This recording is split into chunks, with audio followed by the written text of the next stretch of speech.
Seja muito bem-vindo ao Europa 28. Hoje vamos falar dos riscos e consequências de uma eventual saída do Reino Unido da União Europeia. O Banco de Inglaterra, na sua última reunião de política monetária, fez duros alertas à possibilidade de um Brexit. Além de um forte agravamento do desemprego, Mark Carney antecipou mesmo uma recessão económica. O Banco de Inglaterra decidiu manter a taxa de juro de referência inalterada nos 0,5% e alertou os britânicos para os perigos de uma votação a favor da saída do país da União Europeia no referendo de 23 de junho. O Brexit levaria a mais desemprego, mais inflação e menos crescimento, defendeu o Banco Central do país.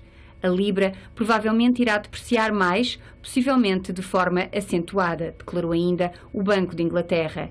O Brexit pode levar a um período de incerteza prolongado, reduzindo o investimento estrangeiro, aumentando o prémio de risco e os custos de financiamento para a banca, ameaçando a estabilidade financeira. Martin Schulz considera que a Europa está num estado lamentável. O presidente do Parlamento Europeu afirma que a União Europeia não está disponível para ceder mais terreno aos britânicos. Para um número crescente de europeus, a Europa tornou-se sinónimo de fracasso e aos mais diversos níveis. A crise dos refugiados, da economia, da segurança, o aumento do desemprego, dos eurocéticos e dos extremismos. O presidente do Parlamento Europeu, Martin Schulz, entrevistado pela agência Euronews, reconhece que a Europa está num estado lamentável e alerta para o risco daqueles que dizem que é preciso acabar com a Europa tal como ela é e renacionalizar. Para Schulz, estes argumentos brincam com a segurança e o futuro de toda uma geração. Neste quadro, o político alemão considera haver uma forte possibilidade de os britânicos saírem mesmo da União. As sondagens dão as duas campanhas taco a taco, por isso há esperanças de que o Brexit não aconteça. Para Schulz, a saída do Reino Unido da União Europeia será um desastre, tanto para a própria União Europeia como para o Reino Unido. Mas deixa um aviso: o pacote de exceções negociados com o Reino Unido está fechado e vai ser agora votado. Portanto, a mensagem de alguns de que é preciso votar não para conseguir um acordo melhor não é válida. O acordo já existe. Cabe aos britânicos dizer sim ou não, frisou o presidente do Parlamento Europeu. Ou seja, a União Europeia não está aberta a ceder mais terreno aos britânicos. São hoje meus convidados Carlos Zorrinho, Duarte Marques e João Pimenta Lopes. A todos, muitíssimo obrigado pela vossa presença. Estamos aqui perante uma ameaça ao projeto europeu, se houver de facto um Brexit. Muito boa tarde, Mónica. Muito boa tarde, Duarte. Boa tarde, João. A União Europeia está sob ameaça, e sob ameaça de várias origens. Os povos têm o direito de decidir que se querem entrar neste projeto, decidir se querem sair deste projeto. O que eu considero menos saudável para a União Europeia são situações intermédias ou de meio termo. Como, por exemplo, a Polónia, neste momento, tenta ensaiar, ou seja, estar na União Europeia, mas não cumprir os valores fundamentais, ou a Hungria, ou como alguns ingleses e alguns políticos ingleses insinuam, dizendo que, caso o Brexit vença, haverá a possibilidade de, como já aconteceu no passado, noutras circunstâncias, haver um segundo referendo com outras condições. Eu sou completamente contrário a qualquer cedência ou a qualquer modificação das premissas se os ingleses decidirem sair da União Europeia. A União Europeia tem que se reconfigurar. Houve um tempo em que nós vivemos sobretudo do alargamento, agora eu julgo que a prioridade deve ser a consolidação. De qualquer maneira, eu quero dizer que continuo a ter alguma esperança no Brit Remain. Penso que o Brit Remain, ou seja, a União Europeia, o Reino Unido ficar na União Europeia, é positivo para o Reino Unido, é positivo para a União Europeia. E também queria chamar a atenção para uma coisa que é evidente, que é a profunda divisão, que aliás também está a ocorrer em toda a Europa, entre as pessoas, digamos assim, mais inovadoras, mais empreendedoras, mais viradas para o futuro, que querem ficar na União Europeia, e ao mesmo tempo uma Inglaterra, digo agora mesmo Inglaterra, mais rural, mais conservadora, mais agarrada a modelos de economia que já não voltarão, que já não são os modelos da globalização atual e que no fundo são proteccionistas e nacionalistas. Portanto, mais uma vez, todos estes combates, nós temos a visão global, cosmopolita e de futuro, contra a visão conservadora, fechada, nacionalista, protecionista, que não nos leva a lado nenhum. João Pimenta Lopes, os britânicos percebem efetivamente o que é que está em causa na eventualidade de ganhar o não? Eu penso que não nos cabe a nós fazer essa avaliação e dizer aquilo que passará na cabeça dos britânicos. Estamos seguros de uma coisa, não é? Ou de duas coisas. Uma é que a situação que está criada decorre, enfim, das profundas contradições deste processo de integração capitalista europeu e da própria crise interna, profunda, que se está a viver na União Europeia, que temos vindo a denunciar e que temos vindo a alertar até já há bastante tempo. E logo vamos ver a grande pressão e ingerência que se vai fazer sentir sobre os britânicos, no sentido de que não se cumpra aquilo que, porventura, para uma grande maioria, há alguns tempos atrás, era dado como adquirido. Portanto, uma grande afronta e uma grande inclinação com sentimentos anti-europeus e anti este processo de integração europeia. Aliás, sentimento esse que foi aproveitado pelo próprio David Cameron para impor neste diálogo com a União Europeia um conjunto de objetivos que beneficiam e alargam, inclusivamente, o estatuto de exclusão, estatutos de exclusão que o Reino Unido neste momento já tem e dispõe. Já beneficia. E, portanto, nós vamos verificar isso. E, por outro lado, está aqui em causa, de facto, é a própria existência da União Europeia. Não é? Como já aqui foi dito, quer dizer, há uns anos atrás, o rumo era exclusivamente o do alargamento.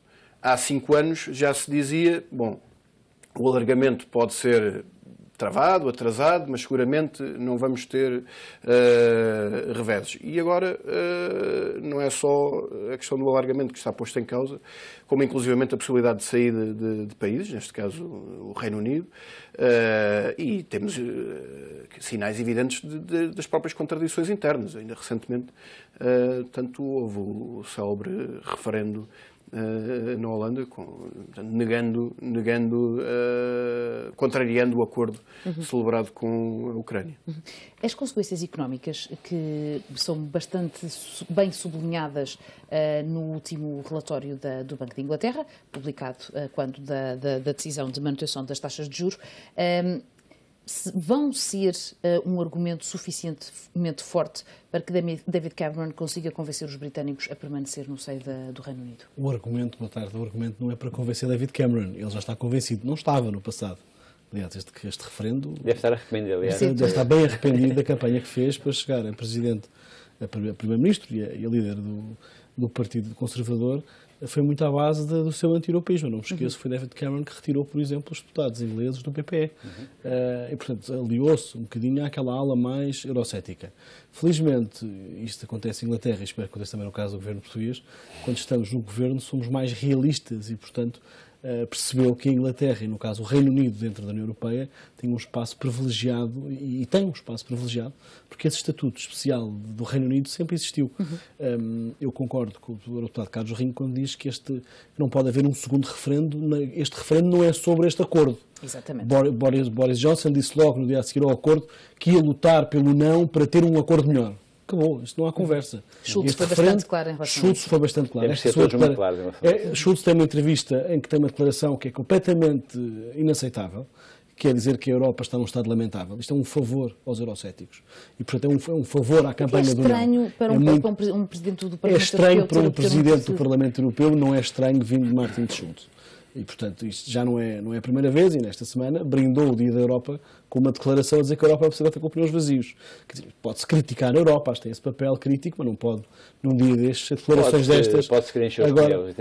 Temos que encher os pneus. No Presidente do Parlamento, no dia da comemoração, vir criar, quando é preciso motivação e espírito positivo, o Presidente do Parlamento Europeu deve ser o primeiro a dar esse espírito e, sobretudo, não alinhar, não fazer este frete aos eurocéticos. Acho que foi uma infelicidade esta declaração. Mas Martin Schulz foi muito claro e deve ser claro. Isto é um referendo para ficar ao sair, não há segunda oportunidade. E é verdade que este é o primeiro grande perigo, porque outros referendos que existiram não foram sobre a saída ou a permanência, foram sobre tratados, alargamentos, etc. Este é muito grave, porque isto aqui pode ter um efeito de contágio, de fragmentação da Europa, e temos que olhar para este referendo com muita calma. E, sobretudo, há um princípio que me parece correto, e há pouco o senhor deputado do PCP dizia que não nos diz a nós respeito. Diz-nos muito respeito. Eu concordo com ele quando diz que não nos devemos meter, porque o maior favor que os líderes europeus fazem aos eurocéticos é meterem-se naquela discussão. Portanto, nós demos um mandato muito bom a David Cameron para ele lutar pela permanência. Os líderes europeus devem meter-se, no mínimo, neste referendo, porque tenho a certeza que serão prejudiciais para este debate, que é uma coisa muito inglesa, muito interna. Eu não direi que são as zonas mais rurais, mas são as gerações mais velhas, que olham para a Europa como eles e não como nós. É curioso que os jovens britânicos são muito mais favoráveis, mas infelizmente cerca de 30% dos jovens britânicos não estão registados para votar. Tenho a certeza que, com o passar do tempo, a Inglaterra e o Reino Unido tornar-se-á um país, uma zona muito mais pró-europeia do que é hoje. As consequências económicas acho que são incalculáveis. Por mais estudos que existam, acho que ninguém tem a noção da dimensão do impacto que isto pode ter. Acho que a saída da Grécia, do Reino Unido, demorará... Essa poderia ser uma outra discussão. Não, mas a saída do Reino Unido tem muito mais impacto do que uma saída, por exemplo, de um país, com todo o respeito, como a Grécia ou como o Chipre, porque o Reino Unido é um pilar fundamental desta construção e do ponto de vista económico, tem um impacto brutal. Eu acho que a saída de qualquer país é péssima. Mas o Reino Unido é um pilar muito importante, até pelo seu espírito autocrítico da Europa. Agora, do ponto de vista económico, o tempo que se vai demorar, se isto porventura acontecesse, a acertar todos os protocolos, todos os acordos, a criar, porque eles depois têm a expectativa que poderiam ficar com acordos de algum privilégio. Tudo isto vai demorar muitos anos. O desmontar de todo este tipo de procedimentos que existe é devastador para o Reino Unido e é muito preocupante para a Europa. Eu acho que a saída do Reino Unido, muito mais do que a crise, que a Europa também não ultrapassava e ultrapassou, muito mais do que todos estes problemas que a Europa tem tido, da questão da imigração, são problemas que a Europa vai superando e acho que sai sempre mais fortalecida, mas vai superando para aqueles partidos e grupos políticos que apesar de dizerem que querem estar na Europa porque querem outra Europa, a verdade é que querem que a Europa não exista. E, portanto, nunca quererão a Europa que têm. Farão sempre este combate pela União Europeia, porque são contra o projeto europeu, apesar de dizerem que não são a favor deste tipo de União Europeia. Mas, no fundo, lá ao fundo, defendem sempre uma União Europeia, o que eu não acredito que seja verdade. E, neste caso concreto, esta é a maior ameaça à solidez da União, porque se o Reino Unido votar pela saída, a Europa não tem plano B. Neste caso não há plano B, porque é muito complicado, quer para os ingleses, para os britânicos, quer para o resto da Europa, reagir, sobreviver, sem danos colaterais muito graves. Dizia que não concordava com a ideia de que a saída do Reino Unido ser mais significativa do que de outros países, como o caso de Chipre, que o Duarte estava a dizer. Eu não concordo é que se compare uma circunstância em que um país decide no referendo sair com uma circunstância em que um país é empurrado. Também ninguém disse isso. E a questão se a Europa empurrar um país, a confiança global dos europeus no projeto europeu é muito diferente de se um país decidir sair. Eu não quero interferir na campanha inglesa, aliás, não sei se alguns cidadãos ingleses assistirão a este programa, mas é outro problema deste referendo, é que não só os jovens não estão inscritos, como também a grande diáspora inglesa, que é a favor da manutenção e que tem benefícios por estarem na União Europeia, não podem votar. É de facto também outra limitação. Mas eu julgo que uma eventual saída do Reino Unido é também muito preocupante para o Reino Unido. Porque, repare, o Reino Unido acabou de eleger Sadiq Khan, um muçulmano do Partido Trabalhista, com 45 anos, Mayor de Londres. Portanto, demonstra um quadro social progressista, efervescente, dinâmico. Como é que isto joga depois com uma outra parte da velha Inglaterra, da velha Albion, que verdadeiramente o que tem é saudades do passado. Um tempo em que, aliás, acontece mesmo em França, em certa medida. França e Inglaterra já foram grandes potências globais, hoje não são. E valia a pena pensarmos naquilo que disse Paul-Henri Spaak, aliás, que dá nome a um dos principais edifícios do Parlamento Europeu, nós vemos é o PHS, mas ele disse uma coisa, é que na Europa E então, face à globalização que vivemos hoje, só há dois tipos de países. Os países pequenos e aqueles que ainda não perceberam que são pequenos. E aqueles que vão votar pela saída de Inglaterra são aqueles que ainda não perceberam que a Inglaterra sozinha é muito pequena. E mais pequena ficará ainda, porque, como nós sabemos, no momento seguinte, a Escócia passará a tornar-se independente e pedirá adesão à União Europeia. Serão tempos difíceis, mas, mais uma vez, enfim, eu sinto, por um lado tenho pena de estar a ver tempos tão difíceis na União Europeia, mas, por outro lado, sinto-me convocado para esse desafio. Eu sou completamente a favor que, se o Reino Unido sair, a Escócia deve ser admitida, porque os povos europeus devem poder ter as suas escolhas respeitadas. Quer as Já há muitos ingleses a pedir passaporte escocês. Obviamente. E acho que, eventualmente, como pivô atlântico, porque nós precisamos de um pivô atlântico, para Portugal, por exemplo, eu não desejo a saída do Reino Unido, fico muito claro. Ponto prévio na conversa. Mas para Portugal, por exemplo, fazer pivô atlântico juntamente com a Escócia pode ser uma solução interessante e talvez até mais interessante do que ser, digamos que, um aliado menor do Reino Unido. Mas isso já são outros cenários. Sim, isso esperemos que ganhe o Brit Remain e que os ingleses fiquem na União Europeia. Até havia quem, em jeito de brincadeira, diz que, tendo em conta os fusos horários, que a City até se poderia instalar em Lisboa, porque continuariam a trabalhar dentro do mesmo fuso horário. Mas eventualmente, Lisboa poderia ser uma boa solução. Lisboa, onde, aliás, na próxima semana haverá a Assembleia Parlamentar Eurolat, que juntará parlamentares da América Latina com os parlamentares europeus. Um outro área extremamente interessante. Mas por que não? Por que não Edimburgo? Provavelmente a parte da City irá para Edimburgo. Ou para Frankfurt, também é uma das opções que se fala muito. Esta questão é sempre uma preocupação, as consequências sociais que tipo de decisões deste nível têm. E precisamente Mark Carney sublinhava o grave que vai ser o agravamento em termos de taxa de desemprego no Reino Unido, caso o Brexit acabe por acontecer, assim como a própria recessão na economia britânica. Como é que é possível conseguir lidar com este cenário, com este espectro, percebendo que depois o Reino Unido não terá uma Europa para o ajudar a tentar superar os problemas económicos? Nós não acompanhamos discursos alarmistas que naturalmente agora se vão exacerbar no sentido, mais uma vez, deste perfil de ingerência sobre um povo a quem está a ser dada a oportunidade de decidir do seu rumo e do seu futuro. Uma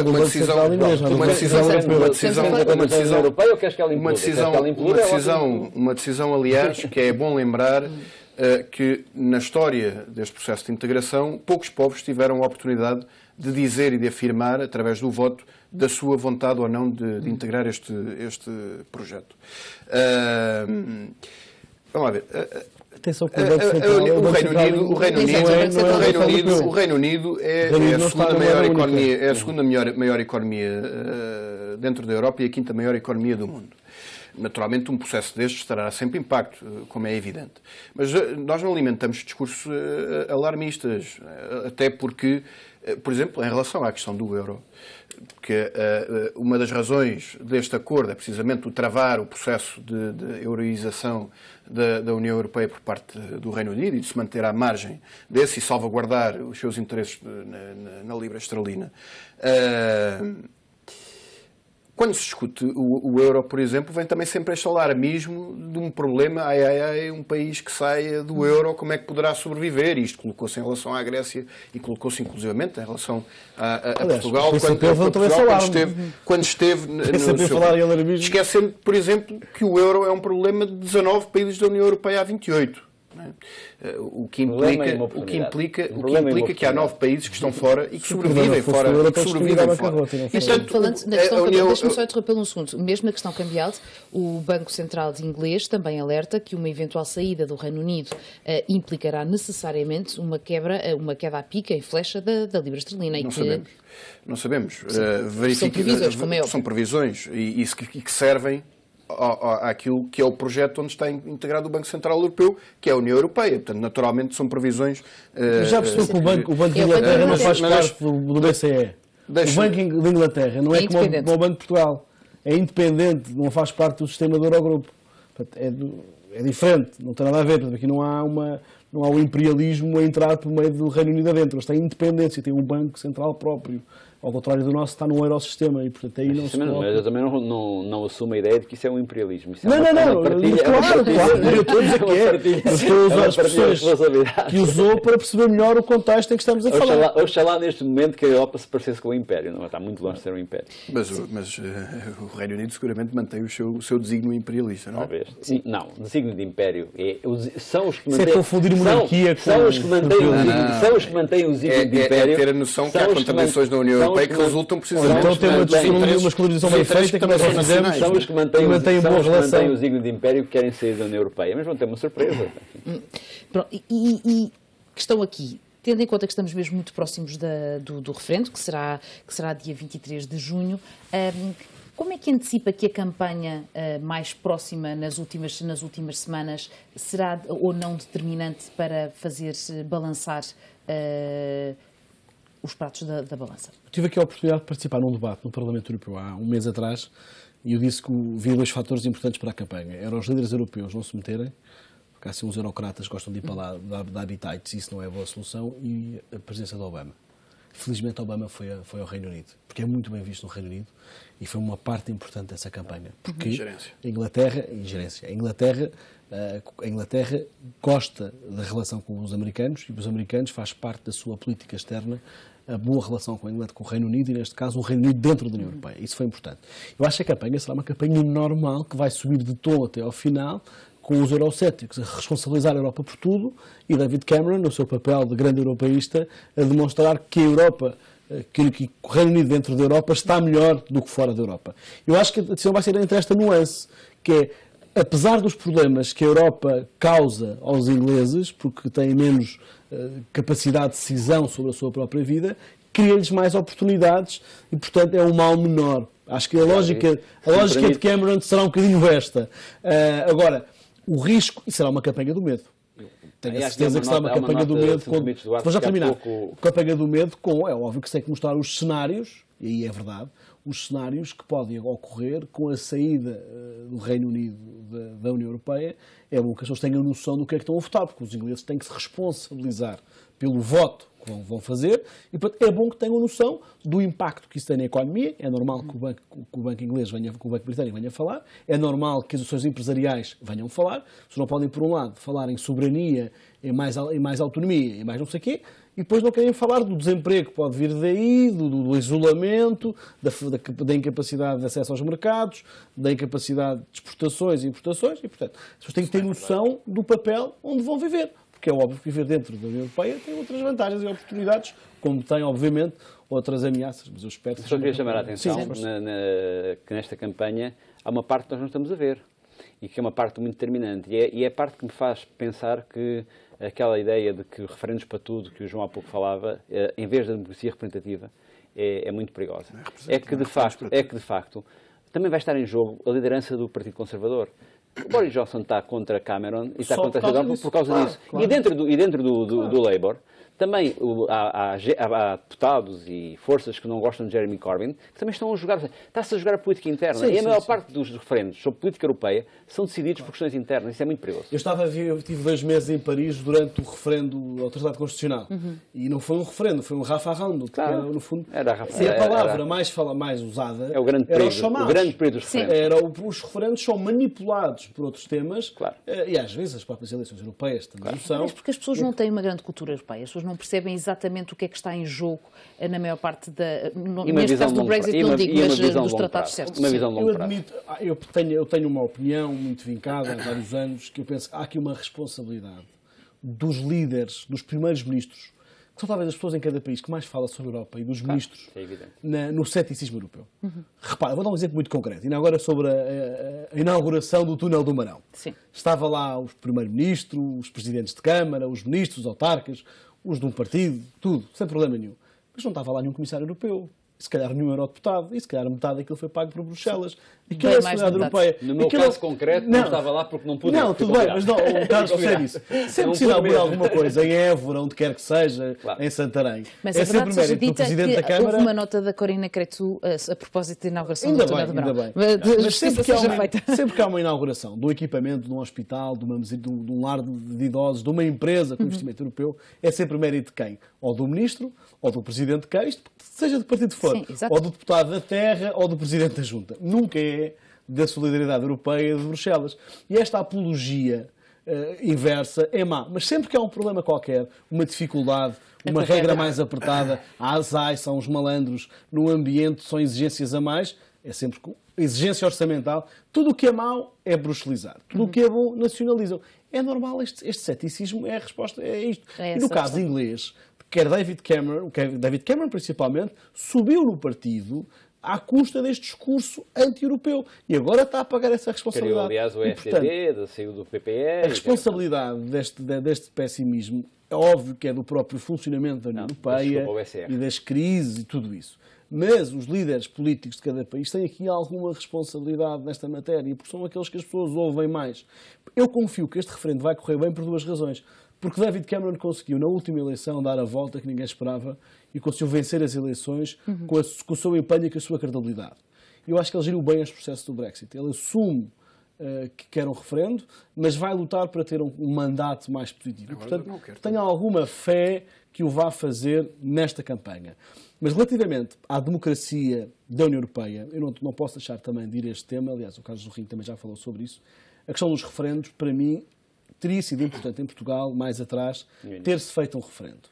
Teria sido útil. Mas eu não admito que se diga que a União Europeia, não aceito que se diga que a União Europeia não é democrática. Porque também lhe digo, o único argumento, para mim, o mais importante de todos, para o ter feito era para evitar esse discurso que vocês têm da falta de democracia da Europa. Eu defendo um referendo simultâneo. Porque a questão é esta. No mesmo dia, nos 28 países. Podemos lembrar o referendo da França que foi cancelado, não é? Para a Constituição Europeia, ou a necessidade de refazer dois referendos na Irlanda até impor uma decisão que o povo inicialmente tinha rejeitado. A decisão dos referendos da Irlanda tem a ver com procedimentos internos da Irlanda. Processos democráticos da própria União Europeia. Agora, as pressões não há que nenhum, feitas não há nesse nenhum, sentido. eu sei que o PCP não acredita muito nisto, mas não há nenhum partido político europeu que esteja a liderar um governo ou que tenha estado sentado à mesa do Conselho que não tenha no seu programa a participação na União Europeia. Felizmente agora, o Partido Comunista Português suporta um governo e nós criticamos o facto do Partido Comunista Português, como o Bloco de Esquerda, não acreditar em nada do que tem a ver com a União Europeia. Mas no programa do Partido Socialista e no programa do PSD e do CDS há uma coisa que é histórica. Desde a democracia, que os programas todos defendem, sobretudo o PSD e o PS, a participação na União Europeia. Todos os programas eleitorais que foram a votos e que tiveram sempre a esmagadora maioria dos votos dos portugueses, enganando os portugueses em relação às consequências da entrada, que aliás estão sempre acima de confirmar-se. 70% dessa maioria, todos esses programas que foram a votos, foram sufragados, tinham lá a participação na União Europeia. Os portugueses sabem bem em quem deram as maiorias. Com os objetivos falar que o Parlamento Europeu não é democrático, desenvolvimento da agricultura, é uma da tontice. indústria, etc. Falar que o Conselho não é democrático é uma tontice ainda maior. Contrário. E, portanto, dizer que a Europeia não é democrática é inaceitável. Que no final do mês de junho os ingleses vão democraticamente decidir se querem ficar ou continuar. É tão democrático que até deixa eurocéticos que são contra o projeto europeu participarem no Parlamento Europeu. Para tentar, representam pessoas que claro, vamos fazer aqui uma última questão para fecharmos este tema e irmos para um curtíssimo intervalo. Quais são as consequências das exceções caso o Brexit não vença, ou seja, e o Reino Unido permaneça no seio da União Europeia? Quais são as consequências das exceções que foram negociadas para o Reino Unido? Porque seguramente que haverá outros países europeus que vão querer exceções idênticas para eles. As exceções não estão regulamentadas. Vão ter que, mais uma vez, não estou a falar, se estivesse a falar num programa que fosse visto no Reino Unido, teria que ter algum cuidado, que eu quero que ganhe o Brit Remain, mas vai tudo depender muito da regulamentação, e a regulamentação será feita pelo Parlamento Europeu, e eu acredito que o Parlamento Europeu conseguirá fazer uma regulamentação que, não sendo contrário aos princípios gerais daquilo que foi acordado, não ferirá os princípios fundamentais da Constituição Europeia e não abrirá esse espaço. Temos, aliás, outras batalhas muito complexas, porque se o Reino Unido quer exceções do ponto de vista do acesso aos mercados ou do ponto de vista social, por exemplo, é muito mais grave desse ponto de vista a exceção verdadeiramente inaceitável que a Polónia quer do ponto de vista do cumprimento dos direitos fundamentais. E, portanto, eu acho que haverá uma tendência para não haver qualquer cedência. Como eu disse há pouco, houve um tempo de alargamento. Eu próprio também achava que se Portugal quis entrar, nos deixaram entrar, porque é que não deveríamos deixar entrar os outros países, não é? Mas, e não quer dizer que não haja a Sérvia e mais alguns países que cumpram condições para poder entrar neste clube, que está tão mal, mas todos querem ainda entrar, e há tantos a querer entrar, também um ou outro quer sair. Até a Islândia já quer voltar. Agora, a verdade é que eu acho que a prioridade nos próximos tempos não é alargamento, é consolidação. Consolidação daquilo que é central na matriz europeia. Vamos ficar com essa ideia então para a segunda parte. Ficamos por aqui, vamos para um curtíssimo intervalo. Fique connosco, até já. Bem-vindo de regresso ao Europa 28. Os ministros das Finanças da zona euro admitem aliviar a dívida grega caso Atenas cumpra todos os compromissos com os credores internacionais. As discussões vão prosseguir até 24 de maio. Em causa está também conseguir desbloquear novas tranches do resgate a Atenas. Os ministros das Finanças da zona euro admitem aliviar a dívida grega se até 2018 o país cumprir todas as reformas acordadas no último programa de resgate. Em cima da mesa estão períodos mais longos de carência e para o reembolso dos empréstimos contraídos por Atenas. A Grécia tem uma dívida muito superior à riqueza produzida anualmente no país, cerca de 180% do PIB. Os parceiros europeus e a Grécia vão agora discutir os pormenores até 24 de maio. As negociações das próximas semanas também vão servir para desbloquear novas tranches do programa de resgate, no valor de 5,4 mil milhões de euros. Atenas aprovou este domingo a reforma fiscal e de pensões no âmbito dos compromissos com os credores internacionais do país. A legislação proposta pelo governo grego compõe-se de reformas das pensões, de impostos diretos e indiretos, que vão permitir encaixar 5.400 milhões de euros por ano. A situação grega continua eternamente a ser adiada, reunião após reunião.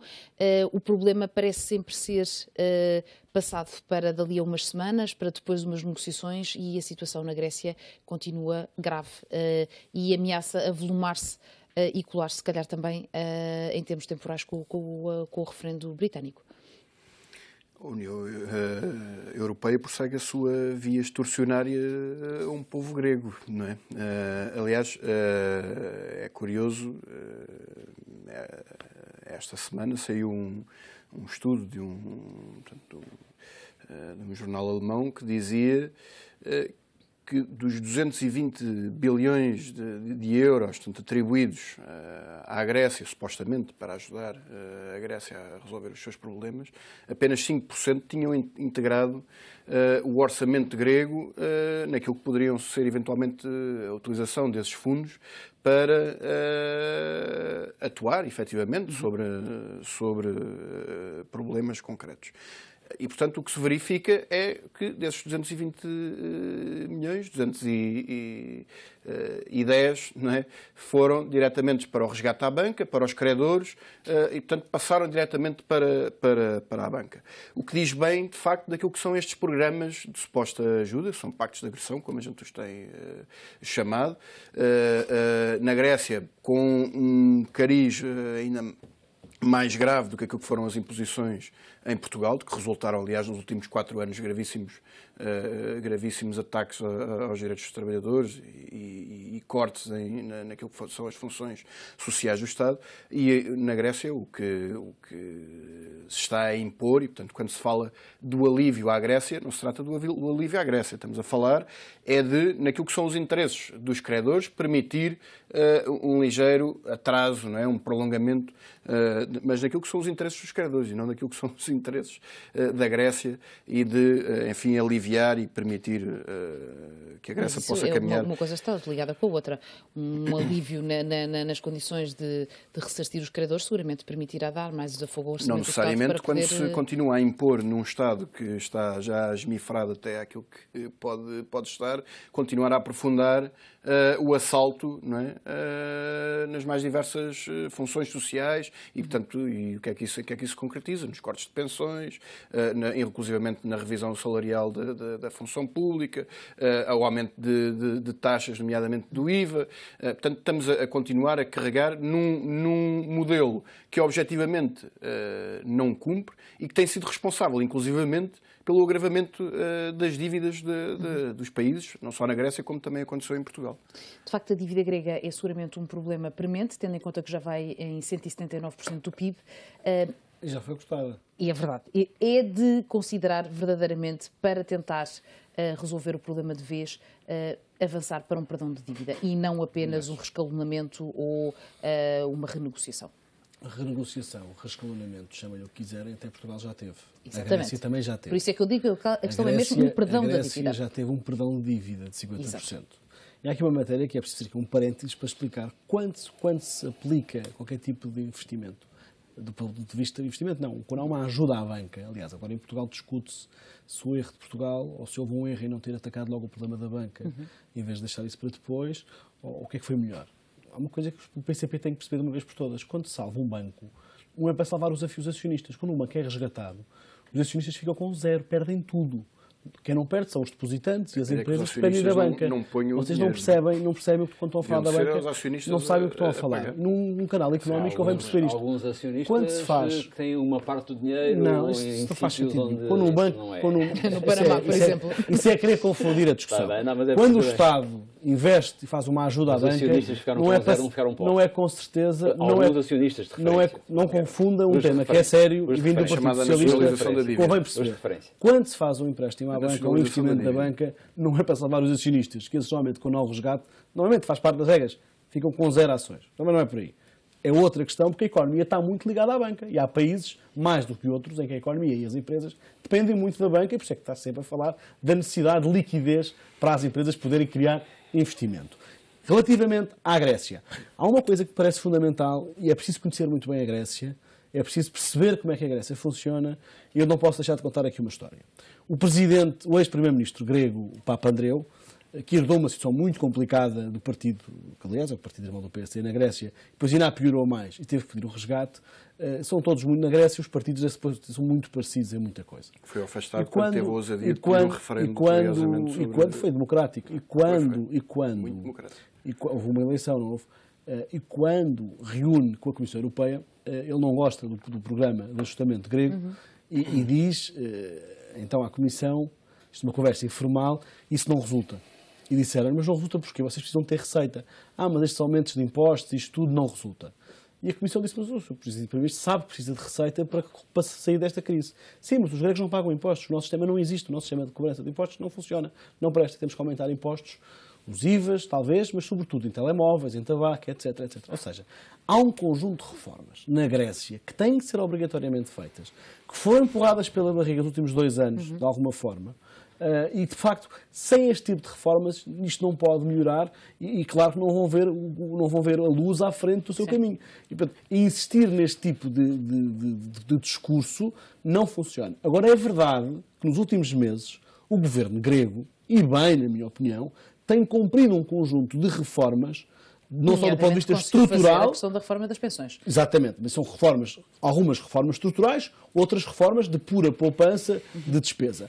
Os salários gregos não são como nós pensamos. O salário médio grego é muito mais elevado que o português, da função pública, das pensões. Há alguma disparidade que não se pode comparar a Grécia com Portugal. Agora, há uma coisa que eu não percebo.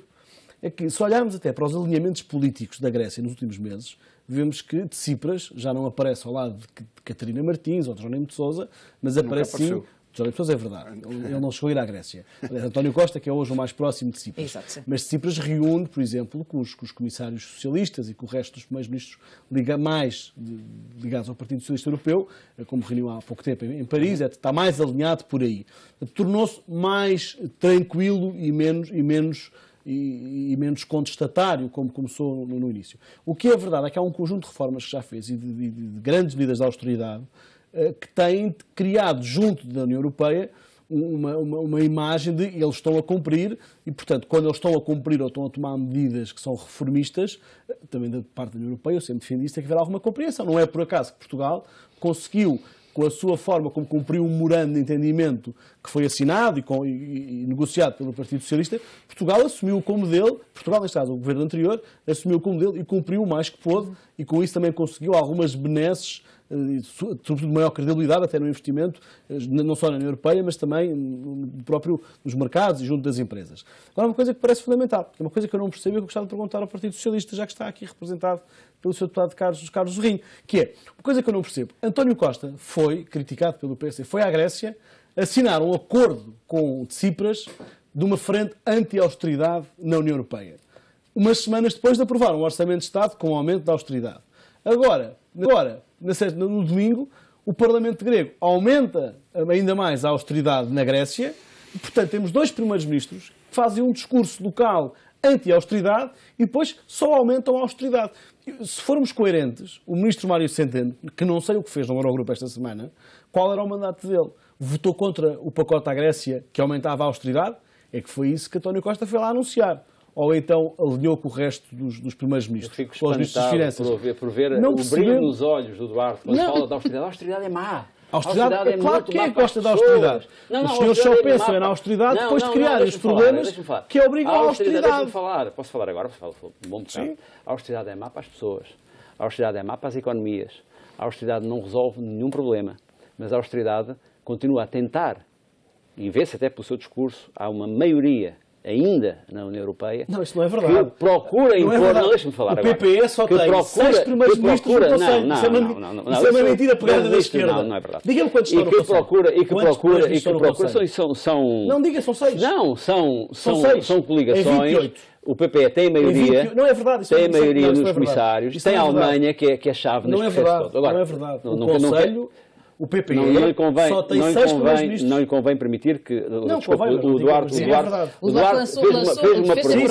fez uma pergunta, desenvolveu uma teoria. Eu quero desenvolver a teoria alternativa.